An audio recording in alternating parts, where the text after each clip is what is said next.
Lasidi mulih nggawa ati kang cuwa banget. Pitakone Sarman, kanca tunggal latar ora dipaelu babar blas. Kedadean ing kantore mau esuk isih ngganggu pikirane. Dheweke mlebu omah kanthi banting lawang. Krungu swara lawang dibanting, bojone aki-aki mapakake tekane sing lanang. "Yamene kok wis bali to, Pak?" pitakone sing wadon sajak gumun.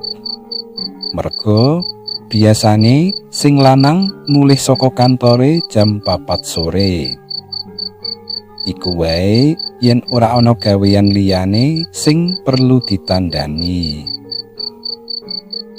"Aku diutus istirahat dhisik nang omah nganti wektu kang ora ditemtokake," jawabe sing lanang sajak senak lan atos. "Gini yo, nganti kaya ngono?" pitakone bojone karo praupan sing biasa wae. "Esuk mau ana pemeriksaan saka kantor pusat. Ing kono tinemu penggunaan duit sing ora cocok karo laporane. Tegese ana tindak korupsi." "Apa panjenengan sing tumindak, Pak?" "Sak melarat-melarate wong, aku isih duwe harga diri, Bune. Nanging yen panjenengan ora nindakake, njur sapa, Pak?" ditakone bojone saya gumun. "Pak Sarman." Bu Lasidi ora ngira babar pisan yen Pak Sarman sing mitulungi bojone golekake pegawean sing dadi pimpinane bojone, sing andhap asor, sing tumindake alus, sing grapyak, sing sopan, saiki malah gawe masalah ing kantor. Lasidi kelingan anak-anake.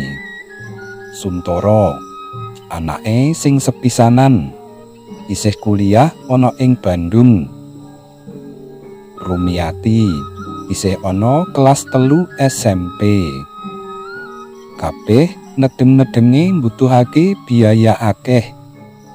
Banjur kepriye nasibe bocah-bocah mau yen nganti dheweke dipecat saka kantor? "Wis ora usah dipikir dawa, Pak. Luwih becik sampeyan istirahat dhisik. Aku arep mangkat meneh neng omahe Bu Lastri."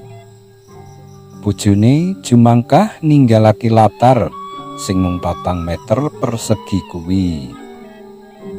Wis suwe bojone buru umbah-umbah ing panggonane wong-wong sugih klebu Bu Lastri iki.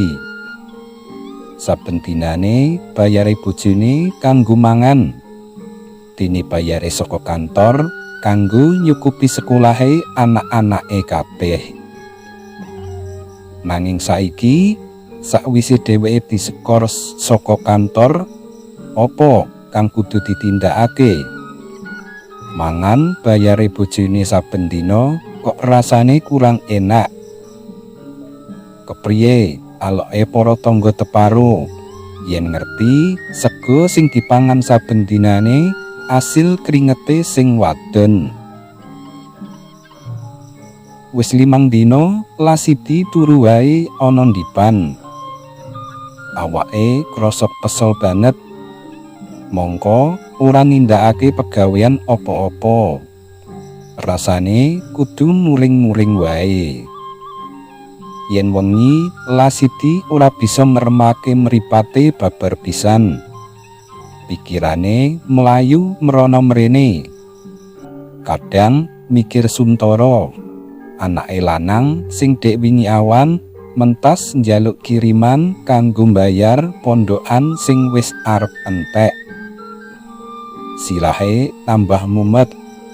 Werna-werna pikiran golek dalan sidatan. Akhire ing wengi kuwi Lasidi metu saka paturane. mlaku tumuju menyang kuburan ing sak pinggiring kali. Kuburan iki pancen kondang dadi kuburan kanggo njaluk pesugihan. Tekan panggonan kang dituju, Lasidi bingung arep ketemu sapa lan ing papan ngendi kudu njaluk. Akhire Lasidi mung lungguh delok-delok ing ngisor wit gedhe sing manggon ing tengahe kuburan kuwi.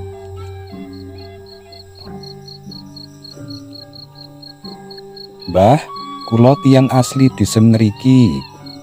Kula sampun dangu, Mbah, nyambut damel. Kula nyuwun bathi ingkang cekap kangge mangan lan madang, Mbah." Ngono aloke Lasidi.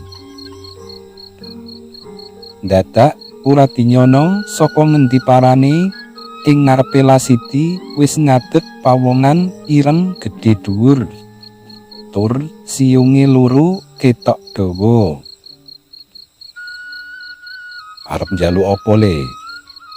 Kanthi dodot ratapan lan githok mengkorok, Lasidi kandha apa kekarepane mara menyang papan kuwi. "Lasidi, kowe wis mantep tenan." "Sampun, Mbah. Yen pancen wis mantep, aku mung nyetujoni. Nanging apa bebanamu?" Lasidi bingung apa tukon kang kudu dipasrahake marang Mbah Brewok iki.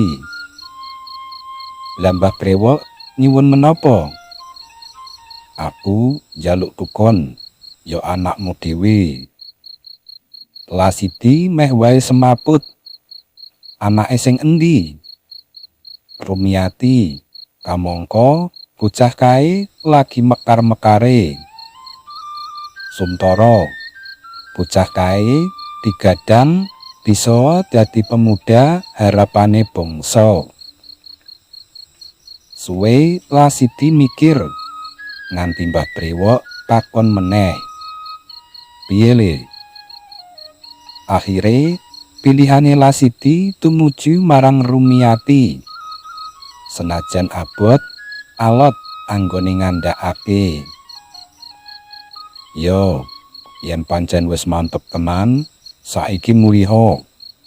Sok yen pas wayahe malem Jemuwah Kliwon, aku arep teka nyang omahmu." Lasidi mulih karo nggawa ati bingung. "Aku bisa sugih, nanging kudu murbanake anakku dhewe. Bapak sing kepriye aku iki?"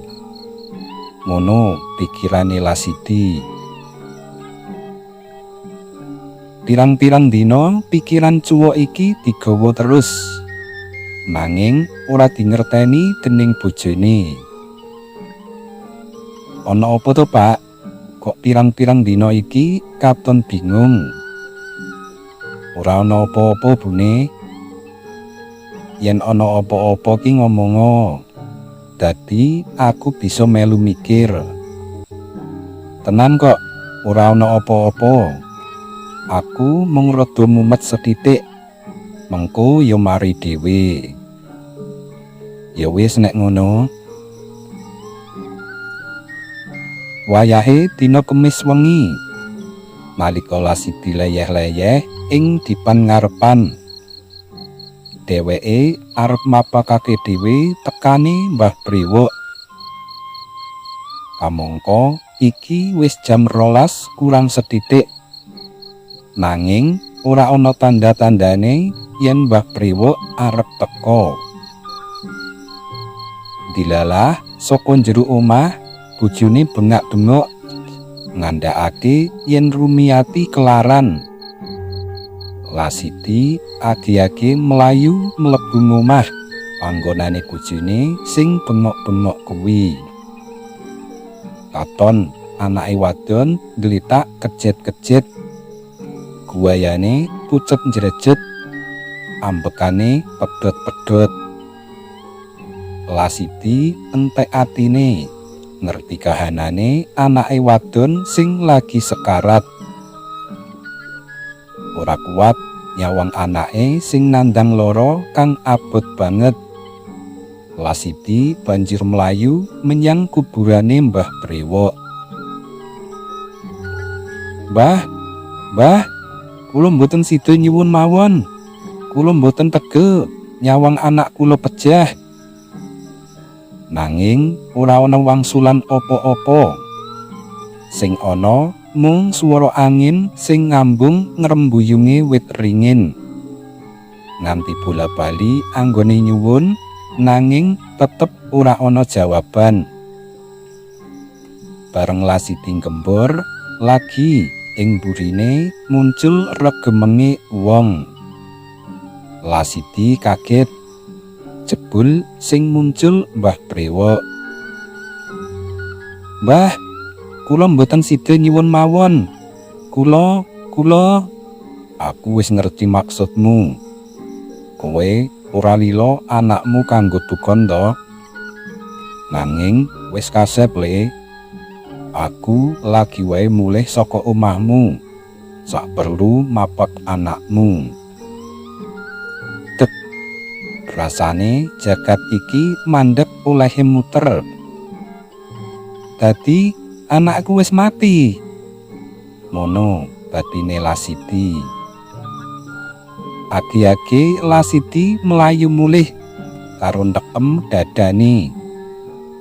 Sakdalan-dalan Lasiti ngarep-arep supaya anake wadon ora sida mati. Tekan omah Lasiti agi-agi njujuk papan kang dirubung wong akeh. Temenan anake wadon wis dadi layon. Lasiti gembur nubruk layon mau. Lasiti semaput.